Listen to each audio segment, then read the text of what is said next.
ஜனவரியில் மதுரை மீனாட்சி அம்மன் கோயில் குடமுழுக்கு நடைபெறும் என்று தெரிவிக்கப்பட்டிருக்கிறது.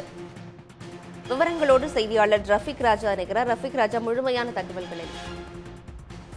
நிச்சயமாக மதுரை புது மகாலிப்பட்டியைச் சேர்ந்த மணி பாரதி என்பவர் உயர்நீதிமன்ற மதுரை கிளையில் ஒரு பொதுநல வழக்கினை தாக்கல் செய்திருந்தார். அந்த பொதுநல வழக்கின் முக்கிய சாராம்சம் என்பது மதுரை மீனாட்சி அம்மன் கோவில் எதிரே உள்ளது புது மண்டபம். இந்த புது மண்டபம் மதுரையை ஆட்சி செய்த திருமலை நாயக்கரால் கட்டப்பட்டது. இந்த கட்டடம் என்பது முற்றிலும் கருங்கற்களால் கட்டப்பட்டது. மேலும் கலை நயம் மிக்கது. இந்த கட்டிடம் என்பது தமிழகத்தினுடைய கட்டிடக்கலைக்கு சான்றாக விளங்குகின்றது.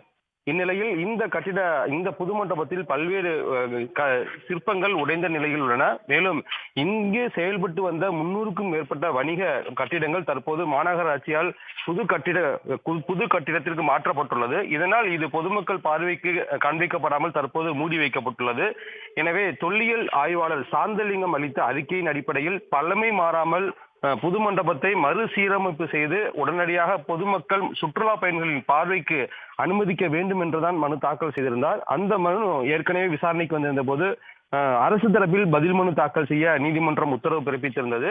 இந்நிலையில் தான் இந்த வழக்கு இன்று நீதிபதிகள் அனிதா சுமந்த் மற்றும் குமரப்பன் ஆகியோர் அடங்கிய அமர்வு முன்பாக விசாரணைக்கு வந்தது. விசாரணையின் போது இந்து சமய அறநிலை தரப்பு மற்றும் கோவில் தரப்பில் ஆஜரான வழக்கறிஞர்கள் மதுரை மீனாட்சி அம்மன் கோவிலுடைய கும்பாபிஷேக பணி என்பது ஜனவரி மாதம் நடக்க திட்டமிடப்பட்டுள்ளது. அதற்கு முன்னதாகவே இந்த புது மண்டபத்தினுடைய புனரமைக்கும் பணி முடிந்த பின்பு தற்போது பணிகள் அனைத்தும் முடிந்த பின்பு பொதுமக்களுடைய பார்வைக்கு திறந்துவிடப்படும் என தெரிவிக்கப்பட்டது.